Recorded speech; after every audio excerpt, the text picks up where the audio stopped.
அஸ்ஸலாமு அலைக்கும் வரஹ்மத்துல்லாஹி வபரகாத்துஹு.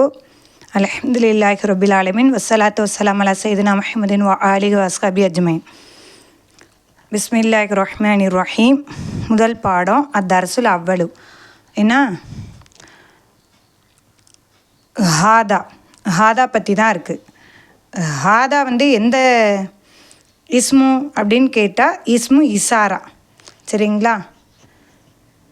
பெயர் சொல்லுவோம்ல, இஸ்முனா பெயர்ச்சொல், ஃபாயிலுனா வினைச்சொல், ஹர்ஃபுனா இடைச்சொல்னு பார்த்தோம்ல. ஹாதா என்பது ஒரு இஸ்மு தான். அது இஸ்முல எந்த வகை அப்படின்னு சொல்லி கேட்டால் இஸ்மு இசாரா. இஸ்மு இசாரானா என்னது? சுட்டு பெயர்ச்சொல்னு அர்த்தம். சரிங்களா? இந்த பாருங்கள், இஸ்மு இசாரா சுட்டு பெயர்ச்சொல் அர்த்தம். சரிங்களா? இப்போ இந்த ஹாதாவை பற்றி தெரிஞ்சுக்கிடுவோம். இந்த ஹாதா என்ற வார்த்தை களிமான வார்த்தைன்னு பார்த்தோம்ல, இது எதுக்காக வரும் அப்படின்னா ஆண்பாளுக்காகத்தான் வரும். சரிங்களா? அதோடு மட்டும் இல்லாமல் இந்த ஹாதா என்பது கரீபுக்காக வருமா. இது அது அப்படின்னு சொல்லுவோம்ல, இதுனா பக்கத்தில் உள்ளது, அது அப்படின்னா தூரத்தில் உள்ளது.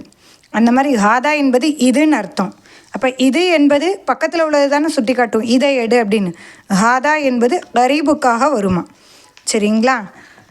இதில் இந்த ஹா இருக்குல்ல, ஹா அது தன்பீகு உணர்த்துறதுக்காக வருமா, தன்பீகு.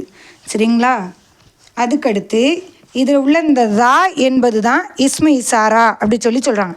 இதுதான் ஹாதாங்கும்போது என்ன அர்த்தம் வரும்? இதுதான் அப்படிங்கிற அர்த்தத்துக்காக வரும். சரிங்களா? இப்போ பாருங்கள், ஹாதா பைத்துன் இது வீடு, ஹாதா மஸ்ஜிதுன் இது பள்ளிவாசல், ஹாதா பாபுன் இது வாசல் இல்லாட்டி கதவுன்னு சொல்லிக்கலாம் அந்த பாபுங்கிற வார்த்தைக்கு. என்ன? ஹாதா கிதாபுன் இது புத்தகம், ஹாதா கலமுன் இது பேனா, ஹாதா மிஃப்தாகுன் இது சாவி,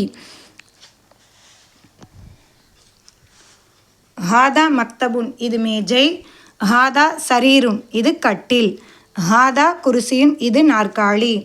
இன்ஷா அல்லாஹ் இது போக இந்த பாடத்தில் இன்னும் புரிஞ்சுக்கூடக்கூடியது இருக்குது. சரிங்களா? அதை இன்ஷா அல்லாஹ் அடுத்து பார்ப்போம். அஸ்ஸலாமு அலைக்கும் வரஹ்மத்துல்லாஹி வபரகாத்துஹு.